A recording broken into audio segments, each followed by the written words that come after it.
චාව යාළුවනේ නාපොලි රඩි YouTube channel එකට ඔබ සිල්ලන් සාදරයෙන් පිළිගන්නවා. මම අදත් අරගෙන ඔයගොල්ලන්ට ප්‍රශ්න සහ පිළිතුරු 20ක් බලන්න මේ ප්‍රශ්න සහ පිළිතුරු 20න් ඔයගොල්ලන්ට කීයකට හරියට පිළිතුරු දෙන්න පුළුවන් වුණාද කියලා. ඒ වගේම මම ඔයගොල්ලන්ට මතක් කරනවා අපේ channel එක subscribe කරලා නැත්නම් subscribe කරලා පිළිපතෙන්ද ගන්න ඉන්න යාළුවෝ අතර මේ වීඩියෝ එක share කරගන්න කියලා මම ඔයගොල්ලන්ට මතක් කරනවා. හරි. අපි යමු පළවෙනි ප්‍රශ්නෙට. In presenza del segnale raffigurato su una strada doppio senso di circolazione con due solo corsie si deve circolare il più possibile vicino al margine destro. උත්තරේ වේරෝ. හොඳයි. මේ ප්‍රශ්නෙන් අපෙන් අහනවා අපිට මේ පේන සංඥාවෙන් අදහස් වෙන්නේ ඩබල් වේ සහිත පාරක් නැත්නම් ඒ කියන්නේ දෙපැත්තටම ගමන් කරන්න පුළුවන් සහිත පාරක ධාවන මන්තිල් දෙකක් සහිත අවස්ථාවකදී අපි ධාවනයේ යෙදිය යුතු වෙන්නේ අපි ධාවනයේ යෙදෙන මන්තිරුවේ ගොඩාක් දකුණු පැත්තට වෙන්නද කියලා තමයි අහන්නේ. ඔව් උත්තරේ වේරෝ. මේක සිග්නල් පෙරිකොලයක අයත් වෙන සිග්නලයක්. ඒක නිසා අපි මෙතනින් අදහස් වෙන්නේ නැමි වංගුවක්. අපි මේ නැමි වංගුවේදී අපි ධාවනයේ යෙදෙන්න ඕන ගොඩාක් දකුණු පැත්තට වෙන්න. හරි. අපි යමු දෙවෙනි ප්‍රශ්නෙට. Ogni patente di guida ha un'attribuzione iniziale di 20 punti. ඔව් උත්තරේ වේරෝ. මේ ප්‍රශ්නෙන් අපෙන් අහනවා සෑම රියදුරු බලපත්‍රයක් ආරම්භයේදීම ඒකට ඇතුළත් වෙලා තියෙන්නේ පුංචි 20ක්ද කියලා තමයි අහන්නේ. ඔව් උත්තරේ වේරෝ. මොකද මේ පුංචි අපිට 30 දක්වා වර්ධනය කරගන්න පුළුවන්. කොහොමද එහෙම කරගන්න ඕන නම් අපි කිසිම වරදක් නොකර අවුරුදු දෙකක් ගියාට පස්සේ කිසිම වරදකට අහු නොවෙන්න අපේ ධාවනයේ යෙදලා තිබ්බොත් අපිට අවුරුදු දෙකකට සැරයක් පුංචි දෙකක් එකතු වෙනවා. මෙතනදී අපි නේෝ පතෙන්තාති කෙනෙක් නෑ. ඒ කියන්නේ පතෙන්ත් එක අරගෙන අවුරුදු 3ක් ගත වෙලා නැත්නම් එයාට සෑම අවුරුදු දෙකකට වරක්ම පුංචි 3 ගානේ තමයි එයාට එකතු වෙන්නේ. එහෙම එකතු වෙලා උපරිම පුංචි 30ක් දක්වා අපිට යන්න පුළුවන්. ඒ වගේම පුංචි අපේ අඩු වෙලා තිබ්බොත් 15ට වඩා අඩුවෙන් ඒගොල්ලන්ට අපේ පතෙන්ත් එක කැන්සල් කරන්න උනත් පුළුවන්. හරි. අපි යමු තුන්වෙනි ප්‍රශ්නෙට. Il pannello integrativo raffigurato posto sotto un segnale di obbligo o divieto indica la distanza dalla quale inizia la prescrizione. උත්තරේ වේරෝ. හොඳයි. මේ ප්‍රශ්නෙන් අපෙන් අහනවා මේ තියෙන පන්නල් ඉන්ද්‍රගතීව එක අනිවාර්ය සංඥාවක් හෝ නැත්නම් තහනම් සංඥාවක් යටින් එකතු කරලා තියෙන එකෙන් අදහස් වෙන්නේ එම අනිවාර්ය සංඥාව හරි නැත්නම් තහනම් සංඥාව හරි ආරම්භ වීමට ඇති දුර ප්‍රමාණය පෙන්වුම් කරන්න කියලා අහනවා. ඔව් මේ මෙතනින් පෙන්වුම් කරන්නේ තහනම් සංඥාව නැත්නම් අනිවාර්ය සංඥාව ආරම්භ වෙන්න තියෙන දුර ප්‍රමාණය තමයි. මේ පන්නල් ඉන්ද්‍රගතිව ආයකින් තියෙන තව මීටර 320ක් දුරින් තමයි ඒක ආරම්භ වෙන්නේ කියලා. B එකෙන් අන් තියෙන්නේ කිලෝමීටර් 3.8කින් ඒක ආරම්භ වෙනවා කියන එක. ඒ වගේ මේ පන්නල් ඉන්ද්‍රගතිව අපිට දැක් ගන්න පුළුවන් වෙනවා. තව segnali pericolo යටිනුත් මෙන්න මේ පන්නල් ඉන්ද්‍රගතිව තියෙන්න පුළුවන්. හරි. අපි යමු හතරවෙනි ප්‍රශ්නෙට. Per evitare rumori fastidiosi durante la guida occorre far controllare che il dispositivo silenziatore marmitta sia in buone condizioni di efficienza.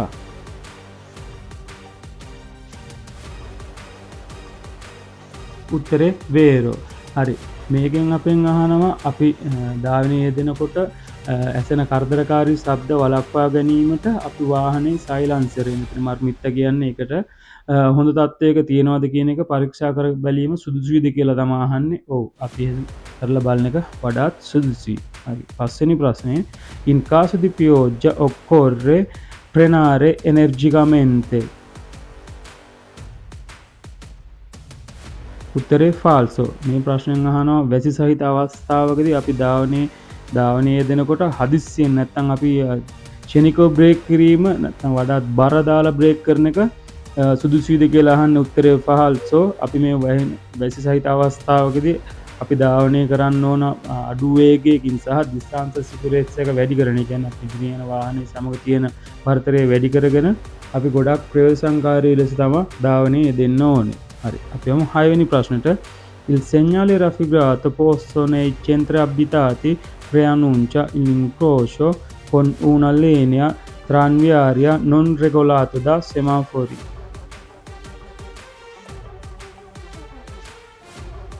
උත්තරේ vero.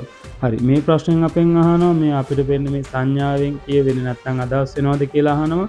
අභ්‍යන්තර නගරයේ දාවන වෙන ට්‍රාම් එකක ඒක කලර් ලයිට් එකක් මගින් පාලනය නොවන බවද මේකෙන් අදහස් වෙන්නේ කියලා අහන්නේ. ඔව් මෙතනින් අදහස් වෙන්නේ කලර් ලයිට් එකක් මගින් පාලනය නොවන ත්‍රාන්වියාර එකක් තමයි මෙතනින් අදහස් වෙන්නේ. හරි අපි යමු ඊළඟ ප්‍රශ්නෙට. il segnale raffigurato indica un divieto di sorpasso ai taxi. උත්තරේ false. හොඳයි. මේ අපිට පෙන්න මේ සංඥාවෙන් අදහස් වෙනවද කියලා අහනවා. ටැක්සි රථවල නැත්නම් ටැක්සි වලට ඉස්සර කරලා යන්න තහනම් කරලා තියෙන එකද කියලා මෙතනින් අහන්නේ. නෑ උත්තරේ false. මේකෙන් අදහස් වෙන්නේ ටැක්සි නවත්තලා තියෙන තැන කියන එක තමයි මෙතනින් අදහස් වෙන්නේ. හරි. අපි යමු 8 වෙනි ප්‍රශ්නෙට. In presenza del segnale raffigurato bisogna usare molto prudenza se la strada è bagnata. උත්තරේ vero. හරි මේ ප්‍රශ්නෙන් අපෙන් අහනවා අපිට මේ පේන සංඥාවට අනුව පාර තෙමිලා නම් වැහැලා නම් තියෙන්නේ වඩාත් ප්‍රවේශම් සහිතව ධාවනයේ යෙදිය යුතුයිද කියලා තමයි අහන්නේ. ඔව් උත්තරේ vero. මොකද මේක අනුතුරු සංඥාවක්. මේකෙන් අදහස් වෙන්නේ විශේෂ පෙරිකොලෝසා.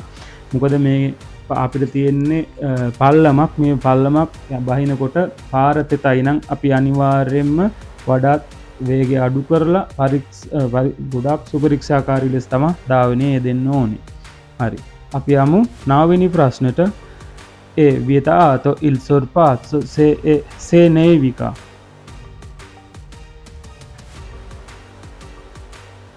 උත්තරේ false. හරි මේ ප්‍රශ්නෙන් අපෙන් අහනවා අපි අපිට ඉදිරියෙන් ධාවනය වෙන වාහනයට ඉස්සර කර යාම තහනම් කරලා තියෙනවද කියලා අහනවා හිම වැටෙන අවස්ථාවකදී. උත්තරේ false. අපිට මේ ප්‍රශ්න අහන්න පුළුවන් වෙන්න පුළුවන් සමහරලාට වහින අවස්ථාවකදී ඉස්සරහින් ගමන් කරන වාහනයට සොරපාස්සේ කරන්න බැහැද කියලා. ඒ දෙකෙදිම උත්තරේ false. මෙතනදී අපිට හිම වැටුණත් වැසි සහිත අවස්ථාවක වුණත් ඉදිරියෙන් ගමන් කරන වාහනයට ඉස්සර කරලා යන එක තහනම් කරලා නැහැ. ඒක නිසා උත්තරේ false. අපිට එහෙම ඉස්සර කරලා යන්න සුදුසු වාතාවරණයක් පාරේ තියෙනවා නම් අපිට ඉස්සර කරලා යන්න පුළුවන්. හරි. අපි යමු 10 වෙනි ප්‍රශ්නෙට. In presenza del segnale raffigurato i pedoni devono dare la precedenza ai veicoli. උත්තරේ false. හොඳයි. මේ ප්‍රශ්නෙන් අපෙන් අහන අපිට මේ වෙන්න සංඥාවට අනුව පදිකෙන් වාහන වලට ප්‍රමුඛතාවය දෙන්න ඕන නැත්නම් වාහන වලට ඉඩ දෙන්න ඕනද කියලා තමයි අහන්නේ. උත්තරේ false. සම්පූර්ණයෙන්ම වැරදි. මොකද මෙතන තියෙන්නේ පදිකෙන් මාරු වෙන ස්ථානයක් කියලා තමයි මෙතනින් පෙන්눔 කරන්නේ මේ සංඥාවෙන්. මේ වගේ අවස්ථාවකදී වාහන රියදුරන් තමයි පදිකයන්ට ප්‍රමුඛතාවය දෙන්න ඕනේ. මේ වගේ ප්‍රශ්න පොඩ්ඩක් පැටලෙන්න පුළුවන් එක්සෑම් එකට මුහුණ දෙන වෙලාවදී. හරි. අපි යමු 11 වෙනි ප්‍රශ්නට. Lo spazio necessario al sorpasso aumenta se il veicolo da sorpassare accelera.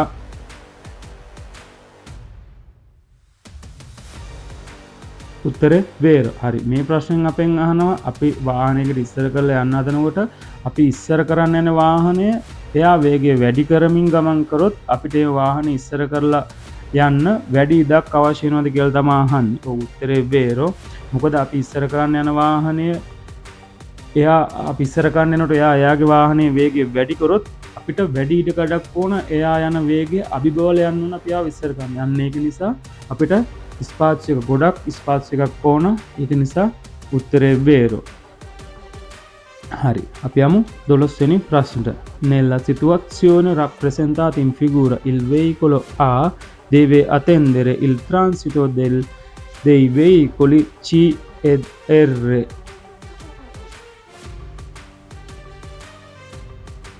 උත්තරේ vero. හොඳයි. මේ ප්‍රශ්නෙන් අපෙන් අහන්නේ අපිට මේ පේන්න මන් සංදියට අනුව ඒ වාහනය නැවතිලා නැත්නම් ප්‍රමුඛතාවය දෙන්න ඕනද කියලා අහනවා C වාහනයට සහ R වාහන වලට. උත්තරේ ඔව්. මොකද ඒකට හේතුව තමයි ඒ වාහනයට අදාළව සංඥාවක් තියෙනවා දාරේලා ප්‍රෙසිඩෙන්ස කියන එක. හොඳයි.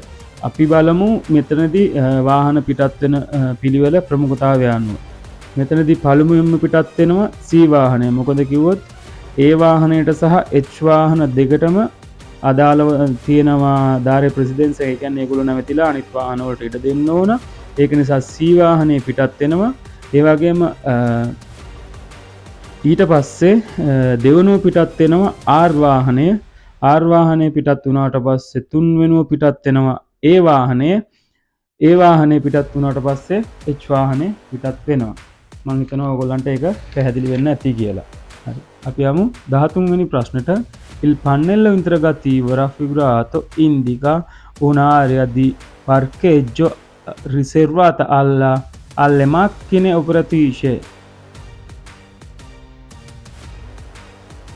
උත්තරේ falso. හරි. මේ ප්‍රශ්නෙන් අපිට අපෙන් අහනවා මේ පේන්න සංඥාවෙන් නැත්නම් මේ පේන්න පන්නල් ඉන්ද්‍රගතියකින් අදහස් වෙන්නේ පාරේ වැඩ කටයුතු කිරීම සඳහා යොදා ගන්න වාහන ගාල් කරන නැත්නම් පාක් කරන්න වෙන් කරලා තියෙන ප්‍රදේශයක්ද කියලා තමයි අහන්නේ. නෑ උත්තරේ falso. මේකෙන් අදහස් වෙන්නේ පාරේ වැඩ කරමින් පවතින වාහන තියෙනවා කියන එක තමයි මෙතනින් අදහස් වෙන්නේ. හරි. අපි යමු 14 වෙනි ප්‍රශ්නෙට. La spia della cintura di sicurezza e di colore rosso.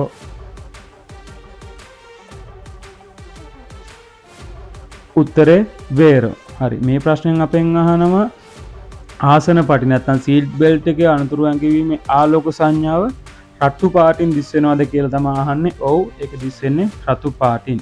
හරි. 15 වෙනි ප්‍රශ්නේ. La fermata è vietata sul dossi.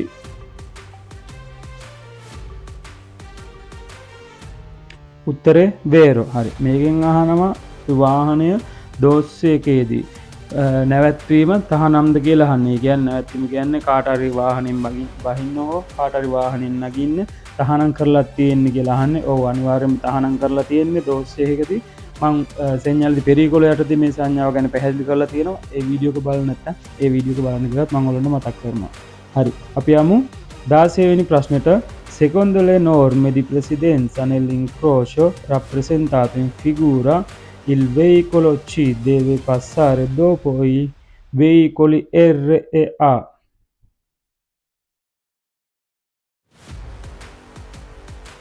උත්තරේ vero. හරි. මේ ප්‍රශ්නෙන් අපෙන් අහන අපිට මේ පේන්න තියෙන මන්සන්දියට අනුව C වාහනය පිටත් වෙන්න ඕන R සහ A වාහන දෙකට පසුවද කියලා යහන්නේ. උත්තරේ vero. මෙතනදි වාහන පිටත් වෙන අනුපිළිවෙල ඔයගොල්ලන්ට කිව්වොත් එතකොට ඔයගොල්ලන්ට උත්තරේ නිකම්ම එනවා. මෙතනදි පළමුවෙන් පිටත් වෙනවා R වාහනේ. මොකද එයාගේ දකුණු අත පැත්තේ කවුරුත් නැති නිසා. ඊට පස්සේ දෙවනුව පිටත් වෙනවා A වාහනේ. මොකද R වාහනේ පිටත් වුණාට පස්සේ A වාහනේ දකුණු අත පැත්තේ කවුරුත් නැති නිසා. A වාහනේ පිටත් වුණාට පස්සේ අවසානට C වාහනේ පිටත් වෙනවා. මම හිතනවා ඔයගොල්ලන්ට මේ ප්‍රශ්නේ පැහැදිලි වෙන්න ඇති කියලා. හරි. අපි යමු 17 වෙනි ප්‍රශ්නෙට. Il segnale raffigurato non consente la circolazione dei veicoli in quella strada.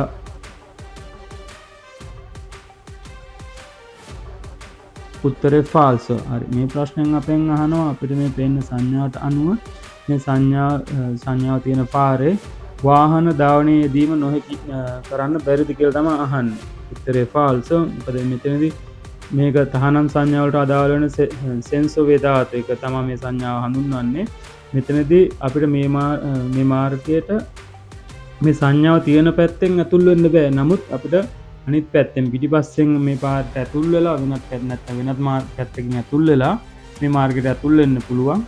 ඒක නිසා උත්තරේ falso. හරි. අපි යමු 18 වෙනි ප්‍රශ්නෙට. Si deve diminuire la velocità quando la strada è viscida a causa di acqua, neve, ghiaccio, foglie e fango.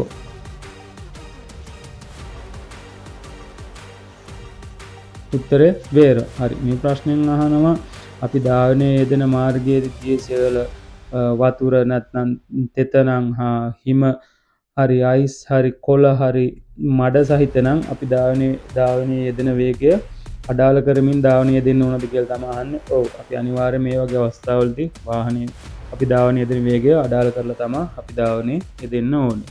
හරි. අපි යමු ඊළඟ ප්‍රශ්නෙට. Durante la guida è consentito utilizzare il cellulare per compre SMS.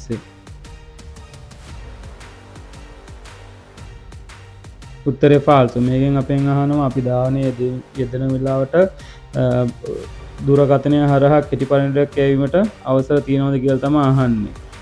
උත්තරේ ෆාල්ස්. අපිට මොනවා හේතුවකටවත් අපි ධාවනයේ යෙදෙනකොට දුරකථනය පාවිච්චි කරන්න බැහැ. ඒක නිසා උත්තරේ ෆාල්ස්. අපි යමු අවසාන ප්‍රශ්නෙට. Il pannello integrativo raffigurato indica la possibile presenza di macchine operatrici in movimenti. උත්තරේ වේරෝ. හරි. අපි මේ ප්‍රශ්නෙන් අහනවා මේ පෙන්න පන්නල් ඉන්ද්‍රගතියකින් අදහස් වෙන්නේ පාරේ වැඩ කරමින් තියෙන වාහන චලනය වෙනවද නැත්නම් ක්‍රියාකාරීව පවතිනවද කියන එක තමයි ක්‍රියාකාරීව පවතිනවද කියන එක තමයි අහන්නේ. ඔව්. අනිවාර්යෙන් මේ සංඥාවෙන් අදහස් වෙන්නේ පාරේ අලුත් වැඩිය කරම හෝ අලුතෙන් පාර හදමින් තියෙන අවස්ථාවේ මේ වාහන චලනය වෙනව නැත්නම් ක්‍රියාත්මක වෙමින් තියෙනවා කියන එක තමයි මෙතනින් අදහස් වෙන්නේ. හරි යාළුවනේ, අදට මම මෙතනින් වීඩියෝ එක නවත්තනවා. අලුත් වීඩියෝ එකක් අරගෙන එන්න. ඉතකන් ගිහිල්ලා එන්න. චාව්.